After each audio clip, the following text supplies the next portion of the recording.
সুপ্রিয় দর্শক, আবারও একটি আবহাওয়ার গুরুত্বপূর্ণ আপডেট নিয়ে হাজির হয়েছে আপনাদের মাঝে। বঙ্গোপসাগর এবং আরব সাগরে দুটি ঘূর্ণাবর্ত তৈরি হয়েছে।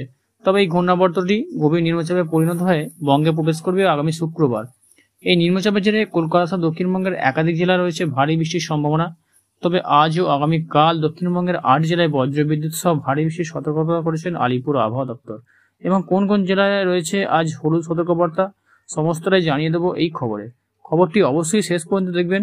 আর আপনি কোন জেলা থেকে এই খবরটি দেখছেন, সেখানকার এই মুহূর্তের আবহাওয়ার পরিস্থিতি কেমন রয়েছে, অবশ্যই ভিডিওর নিচে কমেন্ট বক্সে কমেন্ট করে জানাবেন। আজ সকাল থেকে কলকাতা সহ গোটা দক্ষিণবঙ্গের আকাশ পরিষ্কার থাকলেও বেলা বাড়ার সাথে সাথে প্রচণ্ড গরম এবং তাপমাত্রার পরিমাণ অনেকটাই বাড়বে। আজ কলকাতা সর্বোচ্চ তাপমাত্রা থাকবে 32 ডিগ্রি সেলসিয়াসের আশেপাশে এবং সর্বনিম্ন তাপমাত্রা থাকবে 27 ডিগ্রি সেলসিয়াসের আশেপাশে।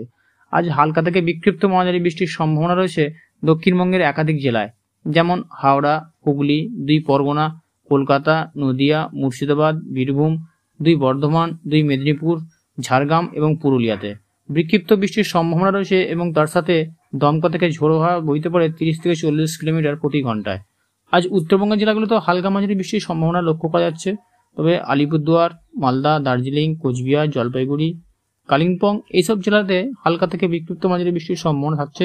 তবে আজ উত্তরবঙ্গের সর্বোচ্চ তাপমাত্রা থাকবে 31 ডিগ্রি সেলসিয়াসের কাছাকাছি এবং সর্বনিম্ন তাপমাত্রা থাকবে 27 ডিগ্রি সেলসিয়াসের কাছাকাছি। তো বন্ধুরা, এই ছিল আজ কলকাতা, দক্ষিণবঙ্গ এবং উত্তরবঙ্গের আবহাওয়া সংক্রান্ত আপডেটটি কাজের হলে অবশ্যই ভিডিওটি লাইক দেবেন এবং চ্যানেলে নতুন হলে চ্যানেলটিকে অবশ্যই সাবস্ক্রাইব করবেন।